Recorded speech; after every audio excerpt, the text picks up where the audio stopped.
متابعي قناة نبض، السلام عليكم وأهلا وسهلا بكم في فيديو جديد.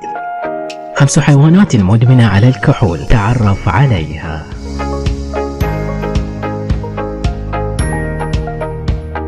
قبل أن نبدأ هذا الفيديو لا تنسوا الإعجاب، الاشتراك وتفعيل جرس التنبيهات ليصلكم جديدنا. هل تعلم أن النشيد الوطني الأمريكي The Star Spangled Banner كتب في الواقع على نغمة واحدة من أغاني الشرب، وأن أقدم وصفة معروفة هي وصفة لتحضير الجعة؟ نعم، تمتد عادة شرب الكحول عند البشر عميقا في التاريخ، حتى قبل بكثير من بدء التاريخ الميلادي. كما لعب الكحول أيضا دورا جما في المجتمعات البشرية الحديثة. لكن ماذا عن المملكة الحيوانية؟ هل تستمتع الحيوانات قليلا أيضا في التلذذ بالكحول؟ حسنا، ليست البشر الكائنات الوحيدة التي تستمتع بشرب الكحول والنشوة، فهناك العديد من الحيوانات التي عرف عنها إدمان الكحول والفواكه المخمرة، من طيور ونحل وسعادين. وإليك عزيز متابع نبض أشهر تلك الكائنات المدمنة. ذبابة الأشجار ذات الذيل القلمي. تنتمي هذه الكائنات ضئيلة الحجم، ليست أكبر من جزء متوسط الحجم للقوارض، وتعيش في الغابات الماطرة في ماليزيا، وتعرف بعطشها الليل لرحيق النخيل المخمر. فالسم الذي يختارونه يحتوي على كمية من الكحول تشابه تلك الموجودة في الجعة، ولمدة 2 ساعات من كل ليلة ستنتشي هذه الأزبة الصغيرة منه دون أن تتعب. قد يبدو ذلك كمشكلة تتعلق بالشرب حتى الآن، لكن بالنسبة لتلك الأزبة فإن ذلك نمط حياة، وهو أمر اعتادت على ممارسته لآلاف السنين. في الحقيقة أصبح ذلك نمطا لحياتها منذ زمن بعيد، لدرجة أنها مهما استهلكت من الشراب المخمر يوميا لن تصبح مخمولة. يعتقد العلماء بأن تناول تلك الكميات الكبيرة من الشراب المخمر الكحولي كل ليلة أمرا نافعا بشكل كبير لتلك الكائنات، مشيرين إلى أن للأزبة معدلا أكبر للتمثيل الغذائي أو الاستقلاب عندما يتعلق الأمر بتناول الكحول، ما يساعدها في تجنب مخاطر أمراض القلب والأوعية الدموية، كما يساعدها على استهلاك سعرات حرارية أكبر عبر المأكولات الخفيفة. الخفافيش الأمريكية التي تتحمل الكحول أفضل من قريباتها المصرية.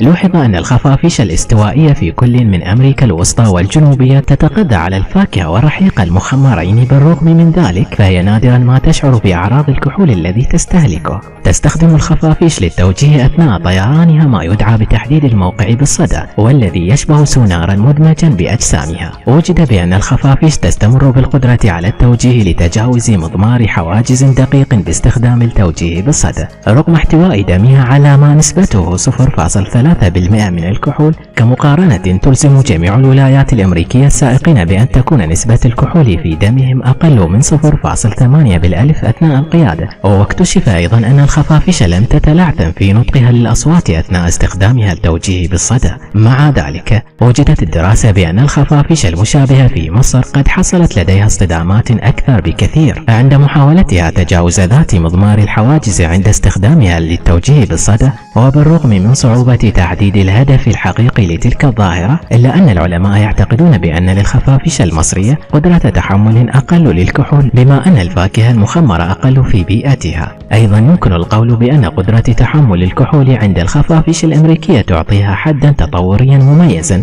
سامحا لها بتناول طعام لم يمس من قبل حيوانات أخرى، والبقاء صاحية نسبيا دون أن تتأثر بالكحول. طيور شمعية الجناح البوهيمية التي يجب أن تذهب للمسح. من المعروف عن الطيور شمعية الجناح البوهيمية أن تستمتع بتناول الثمار التي تنمو على أشجار السمان، وخاصة عندما يصبح الطقس أكثر برودة وتأخذ الثمار في التخمر. فقط بعض الطيور تأكل تلك الثمار إلى أن تشعر بالسكر بشكل كامل، لكن غالبية تلك الطيور تأكل منها حتى شعورها بنشوة حقيقية. لكن فيما يتعلق بتلك التي لا تعرف متى تتوقف عن الأكل، فإن أماكن الطيران تصبح ذات مشكلة وخطيرة، حيث سجلت عدة اصطدامات قاتلة بالأبنية بسبب وقوعها تحت تأثيرات الكحول. أصيبت العديد من تلك الطيور بالثمانة في عام 2014، الأمر الذي تطلب نقلها إلى مركز العناية الصحية والمعالجة الحيوانية في يوكون كندا كي تصحو. فيما يخص تلك التي لم يكن بمقدورها التعافي، فكان المسح في مركز حماية الحياة البرية في يوكون خيارا بديلا لها. النحل الذي يقود تحت تأثير الكحول.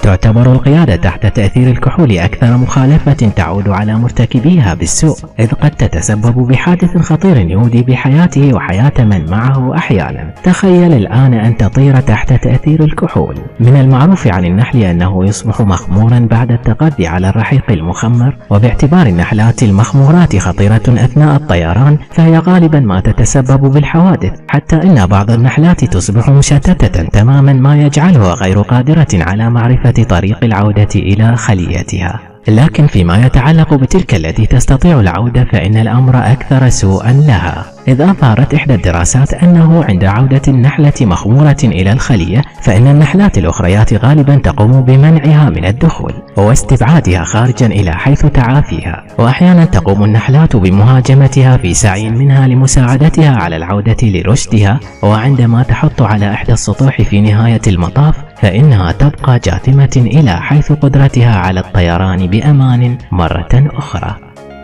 السعادين المخمورة في جزيرة القديس كيتس.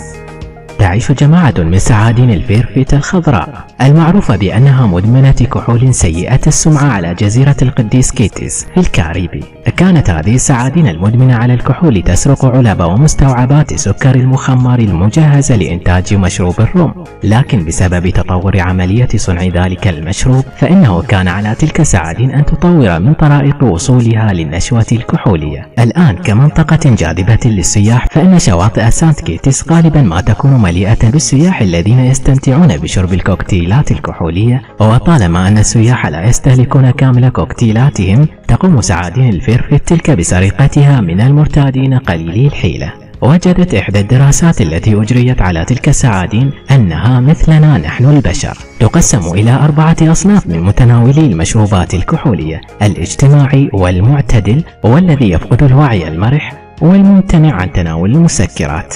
تعتبر غالبية هذه السعادين متناولات كحول اجتماعية تميل لأن تشرب الخمر بانضباط مع سعادين أخرى، رغم أنها لا تتناول الكحول إلا بعد تناول وجبة الغداء. كانت 12 منها معتدلة الشرب وتستمتع أكثر من رفاقها السعادين اجتماعية الشرب. 59 منها صنفت كمفرطة في شرب الكحول، وهي معروفة بسمعتها السيئة بسبب التقيؤ وبدء العراك والإفراط بتناول الطعام حتى فقدانها الوعي عندما تكون تحت تأثير الكحول. ووجدت الدراسات أيضا أن السعادين الأصغر عمرا تقوم بتناول الكحول أكثر من السعادين البالغة، وأن جميع السعادين تفضل الكوكتيلات المحضرة من الفواكه.